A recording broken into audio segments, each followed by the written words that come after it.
আগেকার দিনে স্কুলে যাওয়া। বাবা, কত দেরি হয়ে গেল! 10টা 45-এ তো গেট বন্ধ করে দেবে। এরপরে তো আমি আর স্কুলে ঢুকতেই পারবো না। মা, ভাত বাড়ো, দেরি হয়ে গেল তো। আজকে সব বই ঠিকঠাক গুছিয়ে নিয়ে যেতে হবে।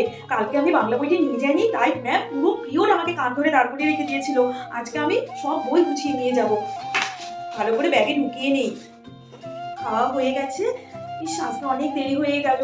দেখি তো মা কি টিফিন দিয়েছে। ওয়াও, আমার ফেভারিট লুচি আর আলুর দম। আজকে তো বন্ধুরা মিলে খুব মজা করে টিফিন খাবো। বাবা, আজ তো শুক্রবার, আজ তো ম্যাম নখ চেক করবে। আমার তো নখে নেল পালিশ আছে।